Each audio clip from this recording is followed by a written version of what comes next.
Вопросы сотрудничества в сфере науки и высшего образования обсудили в ходе встречи представители руководства Якутии и Московского государственного университета имени Ломоносова. С подробностями Татьяна Черемкина.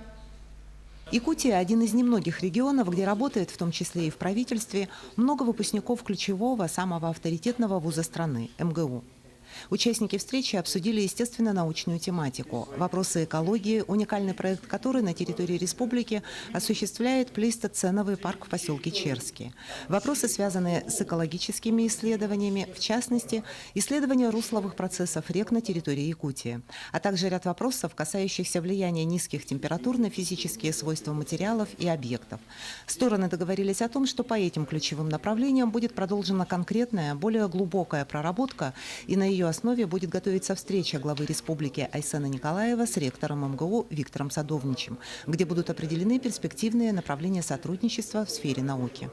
У нас сегодня также состоится встреча на базе экономического факультета МГУ с Александром Александровичем Маузаном и его командой, где мы будем обсуждать особенности инновационных процессов в Якутии и институциональных аспектов развития инноваций. Набор обсуждаемых тем впоследствии предполагается расширить. Будут включены гуманитарные исследования. Есть конкретные наработки по психологии в юридической сфере.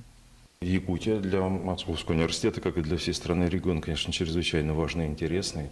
С нашей точки зрения важны исследования в области природопользования, экологии, в области правильного рационального использования природных ресурсов.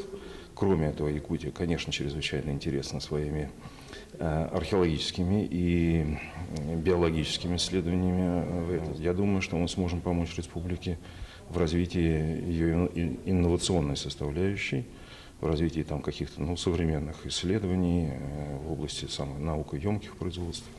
Республика в последние годы становится центром развития IT-технологий, креативных индустрий. При этом такие результаты контрастируют с низкой плотностью населения, суровыми условиями жизни.